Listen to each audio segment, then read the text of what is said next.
नमस्कार, आप देख रहे हैं टीएनआई आवाज और मैं हूं आपके साथ जावेद खान। भरतपुर जिले की कामा नगर पालिका के चुनाव 11 दिसंबर को होने जा रहे हैं, जहां 35 वार्डों के पार्षदों के लिए चुनाव होने हैं।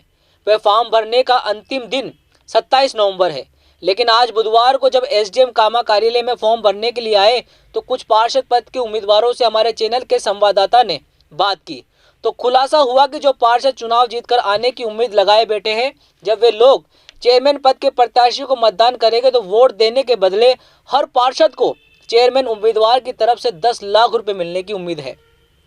कामा नगर पालिका चेयरमैन का पद सामान्य महिला के लिए आरक्षित किया गया है।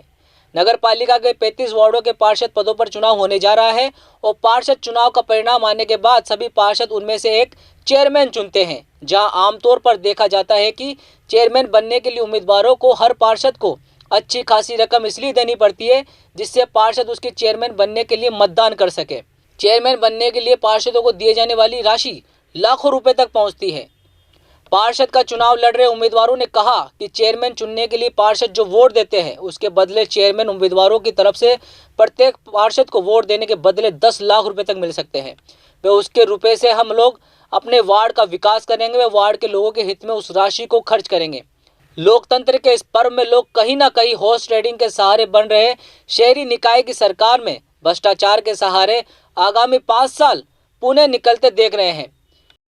अगर आपको चुनाव जीतने का सौभाग्य मिला और चेयरमैन पद के उम्मीदवार ने आपको 10 लाख रुपए दिए तो आप उस पैसे का क्या करेंगे? सब कुछ समाज में खर्च किए जाएंगे। सारा पैसा समाज को फूंक दिया जाएगा। समाज को फूंक दोगे? जी साहब।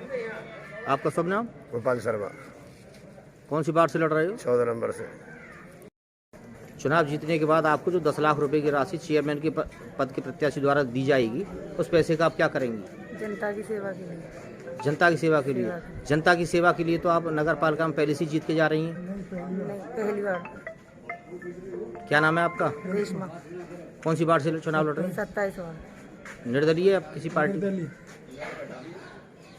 चुनाव जीतने के बाद में चेयरमैन पद के प्रत्याशी द्वारा जो पैसे बांटने का मामला सामने आ रहा है, अगर वो पैसा मिलता है 10 लाख रुपए आपको, तो आप क्या करेंगे उस पैसे? वो बाढ़ के अंदर में आरओ प्लांट लगवाऊंगा। वो आप अपनी स्वेच्छा अपनी तरफ से नहीं लगवा सकते थे उसको?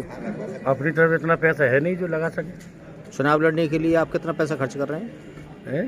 कितना पैसा खर्च कर रहे हैं चुनाव लड़ने के लिए? 20,000 25,000 बस।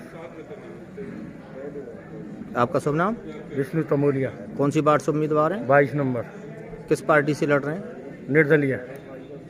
वहीं कहीं ना कहीं चुनाव प्रक्रिया में लगे पर्यवेक्षकों को भी रेस्ट हाउस के कमरों में बाहर निकलकर धनबल व शराब परोसने वाले उम्मीदवारों पर भी नकेल कसनी होगी, जिससे चुनाव आयोग की गाइडलाइन के अनुसार चुनाव संपन्न हो सके और भ्रष्टाचार के माध्यम से चुनाव लड़ने वालों पर नकेल कसी जा सके।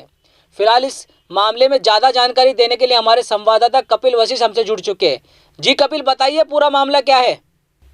मैं बिल्कुल दर्शकों को बताना चाहूंगा कि भरतपुर जिले की 8 नगर पालिकाओं में आज नामांकन का दिन था।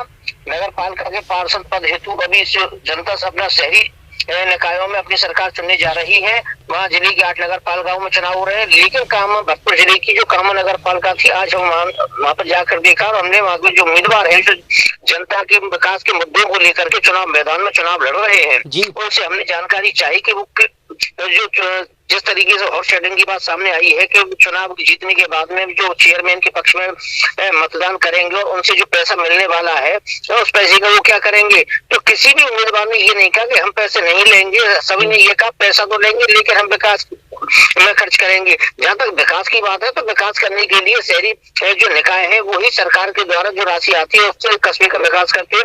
तो इसमें कहीं ना कहीं ये इस बात पर तो पुष्टि हो रही है कि कहीं ना कहीं जो भी सभी जो लोग हैं जो चुनाव जीतने के बाद जो पैसे मिलने की जो उम्मीद लगाए बैठे हैं, इससे कहीं ना कहीं जो पूरी 5 साल है आगे जो शहरी निकाय जो सरकार बनने जा रही है वो कहीं ना कहीं भ्रष्टाचार के दम पर बनती नजर आ रही है और भ्रष्टाचार के दम पर जो सरकार बन रही है वो कहीं ना कहीं भ्रष्टाचार में लिप्त होगी। जी बिल्कुल सही कहा आपने। जी कपिल, शुक्रिया ये पूरी जानकारी हमारे दर्शकों को देने के लिए। फिलहाल इस खास खबर में इतना ही। देश और दुनिया की तमाम खबरों के लिए आप देखते रहिए टीएनआई आवाज, आपकी आवाज के साथ। खबरें जो आपको जोड़ती हैं सीधे हमसे, जिनका आपकी जिंदगी पर होता है सीधा असर, खबरों की वही तस्वीर बिना बदले, बिना डरे।